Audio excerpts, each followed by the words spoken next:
Hello and welcome to today's voyage of Boggle Rocket. Destination? Dino Island. Wait, we seem to have veered off course. This is the Disney Kingdom. Hold on, I see what's happening. We needed to make an unscheduled stop to pick up this side build. I wondered why I was so immediately drawn to this when my partner built it. Besides the classic blocky grey rockwork and the wood... Try saying that 10 times quickly. And the brown wooden object to accompany it. The most striking similarity is that classic plant piece, which still sees regular use and has since 1987. That's 36 years of foliage. It's a callback to a style of LEGO construction which I feel has been since lost, but clearly still clings on in lesser known lines. But our trip today is only taking us back 23 years to the turn of the millennium. For a little background, Dino Island is one of my LEGO touchstones. One of the themes against which I subconsciously judge everything I've encountered on my collecting journey since. My first LEGO set I can remember, alongside a few tiny city sets, is Sam Sinister and Baby T. Here it is. My copy from when I was just 3 years old. Same sun damage, same cracked figure, no substituted pieces. I remember putting this cage together and taking it apart again so many times that I could do it from memory. Not that impressive nowadays, but at 3, it was a pivotal moment and the start of a journey that's led to, well, me sitting here talking to you about it right now. And that's quite something.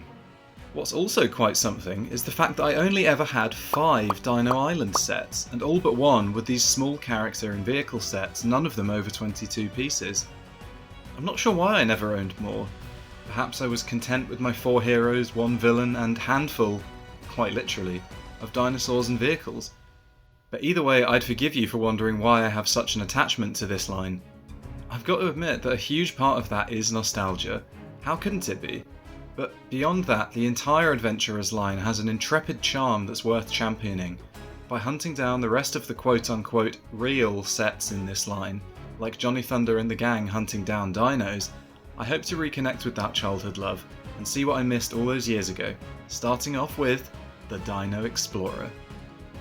This tracked vehicle looks robust and capable, industrial and classic. That gorgeous rounded hood piece is most evocative of those from the real-world 1910s and 20s, and, featuring in nearly every single one of the ground vehicles, the whole line is given a decidedly vintage style. Along with the whole journey to exotic island populated by prehistoric beasts and attempting to capture and document them narrative, this small but distinctive detail makes the line feel like something straight out of a classic adventure film of the period, like King Kong. I spent many hours as a child poring over this included fold-out showing off the rest of the line, and the thing I remember sticking out to me most about this set are those caterpillar treads. It's a small change which sets the vehicle completely apart from its similarly constructed but wheeled contemporaries, and conjures up images of it rumbling over rocky terrain. Oddly enough, this also fits with our presumed historical setting, as these treads first saw wider use in 1907. Beyond the history lesson though, the build is the same charming studs-on-top construction characteristic of the early 2000s, all except for the headlights, wheels, and those roaring red accents. See my previous video for some discussion on this seemingly lost art, and we'll see LEGO do this again later. It's a simple touch and was arguably the first LEGO greeble. Something just seems missing without it.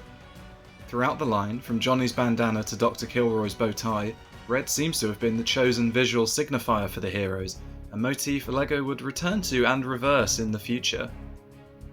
Comparing it to my childhood sets, the Dino Explorer feels like a natural extension.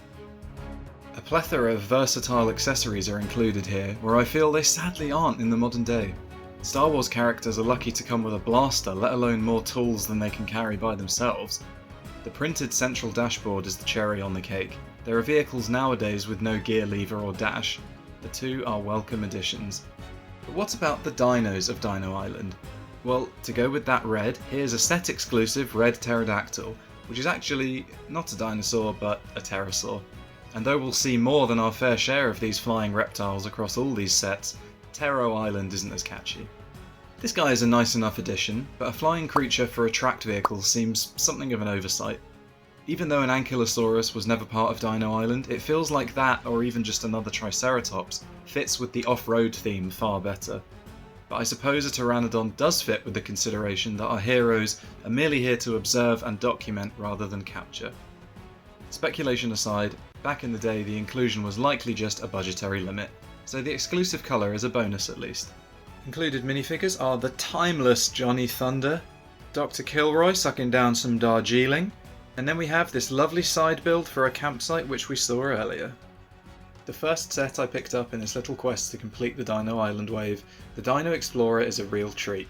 It feels really unique purely by virtue of its treads, but has the details, accessories and side build to back it up too. I can't even complain too much about the lack of cohesion between Dino and Explorer, because other sets are far more egregious in that department. An upgrade of the tiny sets I had all those years ago, this feels like an intrepid start to our Dino Island journey.